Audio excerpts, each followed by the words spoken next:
इमरान खान ने अपनी तरफ से नेक नीयती से कोशिश की, तो ये जो है पूरे सारे इकट्ठे हो गए, तमाम लोग चोर चक्के इकट्ठे हो गए, इमरान पर हमला आवर हुए, तो इमरान ने सबको एक्सपोज कर दिया है। शहबाज शरीफ वज़ीर आज़म बनेंगे और अवाम खुशहाल होगी, पाकिस्तान खुशहाल होगा इंशाअल्लाह। हम दुआ करते हैं कि आइंदा के लिए इस तरह का कोई इंसान ना आए जो अवाम का खून चूस ले।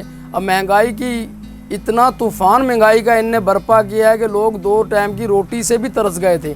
देखें अभी इन्हें काफ़ी नसीहत हो गई है, तो अब ये अगर मिल के काम करें तो बहुत अच्छा है। अगर ये साथ एक चलें तो हमारे मुल्क के लिए बहुत अच्छा है। इमरान खान अच्छा था, उसके पीछे साजिश हुआ है, सारे सबको पता है, किसको पता नहीं, हर बंदे को पता है।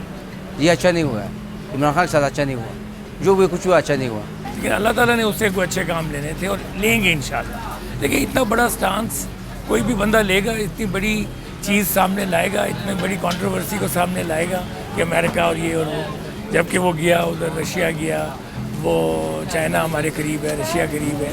आप अपने हमसाये से दोस्ती रखेंगे या 100-500 घर दूर वाले से दोस्ती रखेंगे? आप बताएं। बहुत गलत हुआ, ऐसा होना नहीं चाहिए था। ये जो भी हुआ गलत हुआ है। इमरान खान अब हम अभी भी उनके साथ ही हैं, उनको नहीं जाना चाहिए था। ये कुछ नहीं आएंगे वापसी, 90 दिन है, 90 दिन बाद फिर वापसी आएंगे, वो कहीं भी नहीं जाएंगे।